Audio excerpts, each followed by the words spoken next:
There was a time when Dinara Safina was the best tennis player in the world. Not top five, not a great potential, nor just a rising star. She was the world number one. And yet, 15 years later, she's barely a memory. Ask a casual fan today and you'll hear a pause, then maybe a shrug. No commercials, no documentaries, no legacy conversation, nothing. Safina debuted on tour at 16, reached 3 Grand Slam finals, won an Olympic singles silver, and became the WTA's number one in 2009. By 25, she'd played her last match. By 28, she was officially retired. A career that began early, burned fast, and disappeared quietly. She isn't the first player to fade, but few have ever risen that high that quickly and vanished that completely. This is not a story about failure. It's a story about what the top sometimes does to those who reach it, about how a system built to measure success can just as easily dismantle it. Dinara Safina is remembered, if at all, as the woman who once became world number one and somehow made it look like a burden. Safina didn't stumble into the top of the women's tennis. She earned it, and she earned it the hard way. Between 2008 and 2009, she was everywhere. 4 titles in 2008, 3 more in 2009. Tokyo, Montreal, LA, and Porterage on hard courts. Berlin, Rome, and Madrid on clay. And these weren't token trophies. Madrid, Rome, and Montreal, the tournaments we now call WTA 1000s, sit just below the Grand Slams in prestige and ranking points. That's where Safina kept winning. Different surfaces, different continents, the same outcome. She was beating whoever stood across from her, including the Williams sisters, Lindsay Davenport, Victoria Azarenka, Elena Dementieva, Maria Sharapova, Svetlana Kuznetsova, Yelena Jankovic, Lena Caroline Wozniacki, Amelie Mauresmo, Sara Errani, Flavia Pennetta, the who's who of women's tennis at that point.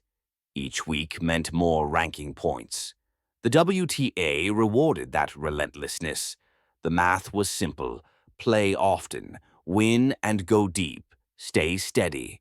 The formula worked so well that by April 2009, the numbers said she was the best player in the world. And that's where the irony begins. Because while the ranking system measured consistency, the tennis world measured greatness. Fans didn't count Tier 1 titles, they counted Grand Slams. Safina's rise made perfect sense on paper, but emotionally it broke the logic of how people thought champions should look. She didn't bend the rules, she mastered them. And that's when the system turned on her. By the time Dinara Safina became world number one in April 2009, she'd earned it in every measurable way. But the world didn't see it that way.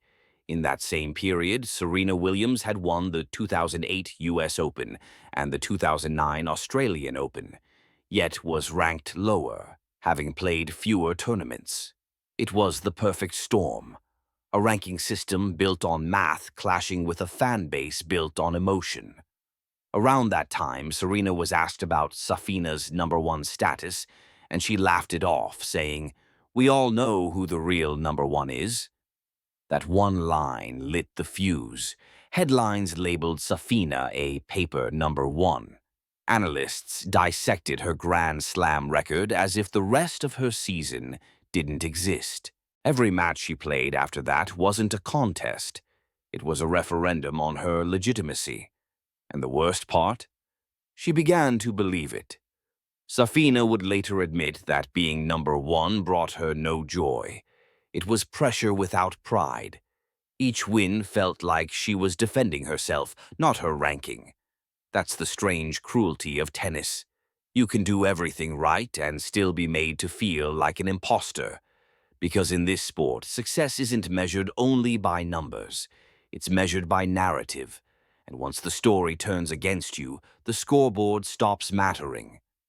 Safina wasn't alone at the top of this strange hierarchy, a place where being world number one doesn't guarantee you'll ever be remembered as one. Before her came Jelena Jankovic in 2008, another player who built her ranking through relentless consistency, not grand slams. After her came Karolina Pliskova in 2017. Same story, same reaction. All three women reached number one without a major title win. Even among these players, only one reached 3 Grand Slam finals and never won a single one. Dinara Safina. That's what makes her case different. Jankovic laughed off the criticism. Pliskova learned to tune it out. Safina internalized it and broke under it. But even for those who did win slams, the pattern didn't vanish. Tennis has a long list of players who walked away young, worn out not by losing, but by winning. Martina Hingis retired the first time at 22. Justine Henin, still ranked number 1, stepped away when she was just 25. Kim Clijsters quit at 23 before making her comeback. Ash Barty left at 25 while on top of the world. Different generations, same ending. They weren't beaten by rivals. They were done in by the weight of being enough. And that's the pattern Safina belongs to, the one that says tennis rewards obsession, then punishes it the moment you start believing in it. Tennis runs on 2 currencies. One is mathematical, the ranking system, the points, the spreadsheets that decide who's on top every Monday. The other is emotional, the slams, the highlight reels, the stories fans actually remember. The first rewards reliability. The second rewards narrative. Safina's story sits exactly between the two, in the gap where logic and emotions stop lining up. The numbers made her the best player in the world. The story refused to believe it. That's the sport's quiet contradiction. Like what Safina did in that period, you can win 7 titles, reach 3 slam finals, collect more ranking points than anyone, and still be told you don't deserve to be there. It's not new. The system still crowns players for doing everything right, then lets the conversation strip them of legitimacy. It builds champions and, at the same time, builds doubt. Safina wasn't a glitch in the Matrix. She was the Matrix running exactly as designed, and showing what happens when design meets human psychology. 15 years later, the pattern hasn't gone away. It's just been rebranded. Today's players talk about managing pressure, taking breaks, finding balance. But beneath those words sits the same anxiety Safina once lived through. Iga Swiatek has spoken about the weight of defending everything week after week and the exhaustion that comes with being expected to win every match she plays. Ash Barty stepped away while she was still number 1, the first player to recognize the trap before it closed. And Emma Raducanu, after her breakthrough, has spent more time answering questions about expectation than about tennis itself. Different names, different generation, same mechanics. The system still demands perfection, still measures worth through a weekly number, and still leaves even the best players unsure if they've done enough.